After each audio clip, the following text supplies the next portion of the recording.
Alright, so I am doing this video on the Artemisia absinthium. I had a commenter claiming that this is Artemisia vulgaris, and it is absolutely not Artemisia vulgaris. Okay? And I'm going to explain how I know the difference between the Artemisia vulgaris and the Artemisium absinthium.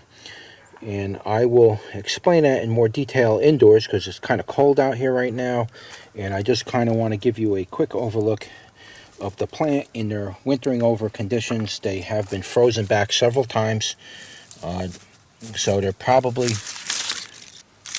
gonna die back for the winter, but they'll pretty much stay this way throughout even the freezing temperatures.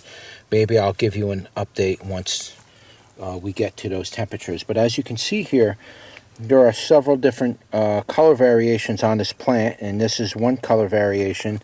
And then there's this silvery color, as you can see here. Okay. One of the ways that I know how to determine the taste of this plant is simply by picking a leaf. And you look at the bottom of it, you can see it has this silvery color on the bottom. And on the top, you could see the color of that. The other way I really can tell the difference between this, because I have tasted Artemisium vulgaris before, which is known as mugwort.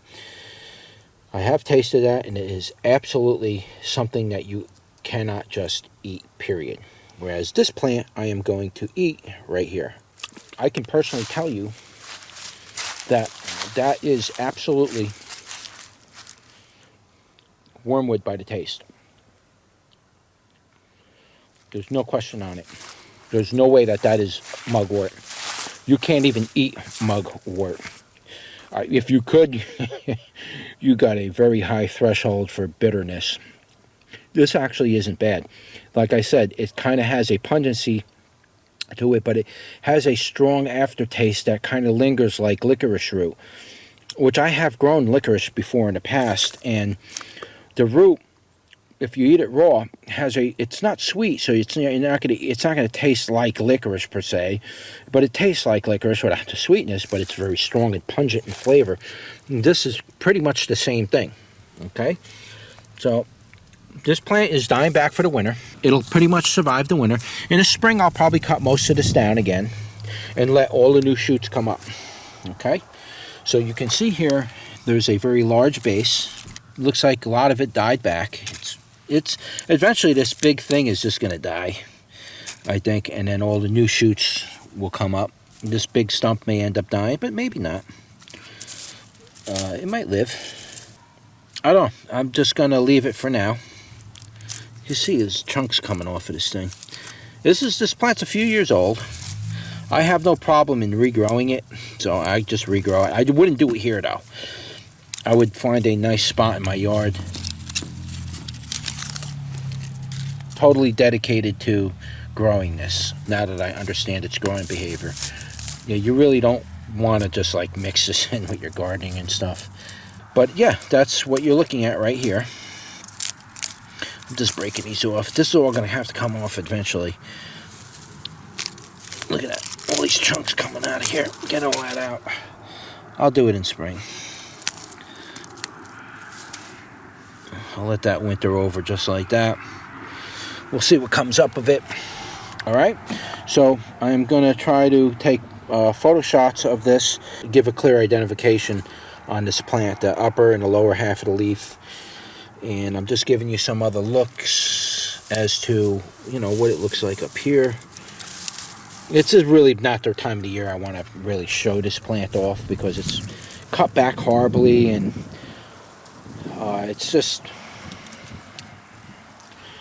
it'll look beautiful in spring, but right now it's been cut back, and that's just the way it's going to look for now. The one inside actually died, I believe. So here's the main plant, and as you can see, here's the dried flowers. These flowers are absolutely filled with seeds. I'm afraid to even just like cut this thing down at this point, because if I cut this thing now, this stuff will be all over this area. You will not be able to get rid of this. So I have to very strategically remove this when I'm actually, that's why I didn't just rip it down. I just kind of left it. Here's some of the fresh flowers. Okay. It's a very distinctive type of flower. It does not look like vulgaris, okay? It has a very distinctive look to it. Vulgaris is there's a very big difference in the flowers, okay? You know, again, there's the base of it down there. I got to cut all this back, but again, like I said, I don't want to do that until spring when I'm ready. I got to get bags in here and stuff and cut each piece of this out very carefully, because this stuff will fill this greenhouse. You can see right here, it's coming up over here from some of the seeds that fell from either last year or the year before. I mean, it's coming up here, okay?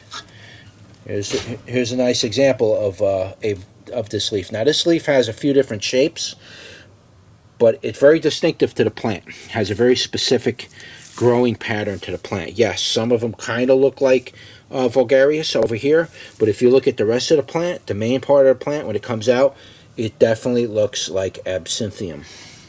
So there's no question on that. It has been already identified by others. They're saying the same thing. I am going to do a screencast. I don't know if I'm going to do that as a part 2 or include it in this video. But either way, I will get around to doing this screencast of it. Okay? So I'll see you on the next one.